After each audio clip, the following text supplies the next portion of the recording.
더불어민주당이 총선에서 승리한 바로 다음 날인 11일 이재명 대표의 최측근인 김용전 민주연구원 부원장의 항소심 첫 공판이 열렸다.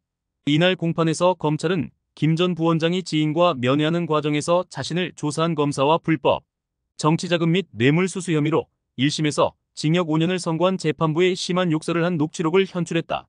녹취록에 따르면 김용전 부원장은 지인에게 1심 판사에 대해 욕설을 한다. 국민의힘의 윤영석 당선자가 유세 과정에서 문재인 전 대통령에게 한 막말과 비슷하다고 이해하면 쉽다. 윤 당선자가 문 전 대통령을 향해 막말을 하 이재명 대표를 비롯한 민주당은 그의 후보 사퇴를 요구했다. 또 녹취록에는 김 전 부원장이 자신을 조사한 검사에 대해서도 가만히 놔두지 않을 것이란 취지의 막말을 한 사실이 담겼다. 김 전 부원장의 사법부를 능멸하는 발언에 항소심 판사는 설명을 요구했다. 일반적으로 좀 흥분해서 해서는 안 될 이야기를 했다고 고개를 숙이는 것이 일반적인데 김 전 부원장은 화가 나면 이야기할 수 있지 않느냐? 난 억울하게 잡혀왔다고 목소리를 높였다고 한다. 한편 이날 공판에서 김 전 부원장은 검찰이 오늘도 거짓말한다는 취지로만 답변을 이어간 것으로 알려졌다. 이에 일각에서는 벌써부터 김 전 부원장이 이재명 대표가 대통령이 된 듯한 모습을 보이고 있다는 뒷말이 나왔다. 한 정치평론가는 재판부와 대립해서 자신이 형량이 늘어난다고 해도 이재명 대표가 대통령이 되면 김용전 부원장은 풀려나는 것 아니냐며 앞으로 차기 대선 때까지 이런 일이 비일비재할 것이라고 우려했다. 김용이 이런 재판 태도는 민주당이 총선에서 대승을 거둔 게 배경이라고 볼 수밖에 없다. 이런 재판 태도는 결코 피고인에게 유리한 게 아니기 때문이다. 판사도 사람인데 자기에게 보복하겠다는 피고인을 어떻게 좋게만 볼 수 있겠는가? 그런데 이런 모습이 최근 이화영에게도 보이고 있는 것이다.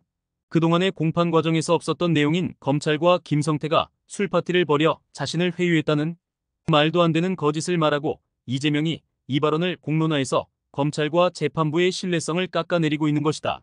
매일같이 바뀌는 이화영의 진술은 그 자체가 거짓말이라는 걸 나타내는 것이고 이러한 태도는 이화영의 1심 선고에 결코 유리한 행동이 아니다. 그런데도 이화영이 이런 행태를 보이는 것은 결국 민주당이 총선을 대승하고 이재명이 차기 대선에 출마하는 게 무리가 없어 보인다라는 판단 때문일 것이다. 김용이나 이화영 둘 다 재판은 어차피 명백한 증거와 증인들의 진술에 의해 유죄를 피할 길 없고 그럴 바에는 이재명에 대한 충성심을 계속 표출해서 이재명이 대권을 잡았을 때 본인들의 사명권을 행사해 주길 바라는 게 더 유리할 것이라는 판단 때문일 것이다. 지금 이재명의 사법 리스크는 민주당이 총선을 대승했다고 해도 사라진 게 아니다. 그러나 재판부가 과연 국회의 절대 다수석을 차지한 민주당의 당대표인 이재명에 대해 얼마나 객관적인 재판 심리를 할지는 사실 의문이 가는 부분이 많이 있기는 하다. 진작에 끝냈어야 할 선거법 재판, 특히 이 선거법 재판은 벌금 100만 원 이상의 형만 선고돼도 민주당이 파산을 하는 결과를 가져오는데 판사는 그 결과를 감당할 자신이 있겠는가? 위증교사 재판 또한 복잡한 사건이 아니라 몇 번의 공판 과정이면 선고가 가능한데 총선 기간 동안 재판부가 알아서 재판을 연기시켜주는 충성심을 보여줬다.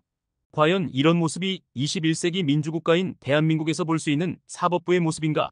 민주당의 골수 지지층은 이재명이 정치적인 기소를 당했다고 억울하다고 일관되게 주장하지만 이재명이 기소당한 그 어느 것도 범죄 혐의에 대한 증거가 없이 기소된 것은 없다. 오히려 이재명의 최측근들이 이재명의 혐의에 연루된 사건들에서 속속 유죄가 나오고 공판 과정에서 이재명의 혐의도 드러나고 있는 만큼 이재명이 우기고 있는 정치적 기소는 타당성을 잃어가고 있는 주장인 것이다. 결론적으로 법원은 이제라도 이 대표에 대해 오직 법리에 따라 재판해야 한다. 중앙일보 강찬호 논설위원은 11일 총선 끝나도 이재명, 조국 사법 리스크는 사라지지 않는다는 제목의 칼럼에서 이렇게 썼다. 닉슨의 압승을 안겨준 미국인들은 FBI 연방수사국가 워터게이트에 끼어들지 못하게 해란. 닉슨의 말이 녹음된 테이프를 법정에 제출하라는 시리카 판사의 결정을 닉슨이 거부하자 대선 1년도 안 돼 그의 탄핵에 찬성하며 등을 돌렸다. 내가 뽑은 사람이라도 법을 어기거나 법원을 능멸하면 벌을 받아야 한다는 건 미국 유권자나 한국 유권자나 똑같은 생각일 것이다. 정치평론 활동을 하는 최병목 전 월간조선 편집장은 권력의 눈치를 보는 판사가 재판한다면 이재명 대표 측이 원하는 대로 될 것이지만 그 반대라면 납득할 만한 판결을 내릴 것이라고 했다. 판사 출신 변호사의 이야기다. 나라가 혼란스러울 때 사법부가 최후의 보루라고 생각하는 판사들이 많습니다. 국민 또한 대법원이 모두가 수긍할 수 있는 신속하고 공정한 판결을 내리는 최후의 보루 역할을 해주길 바라고 있지요. 국가의 운명이 사법부에 달린 상황이 됐습니다. 상식적인 판사들이라면 분명히 법대로 공정한 판결을 할 겁니다.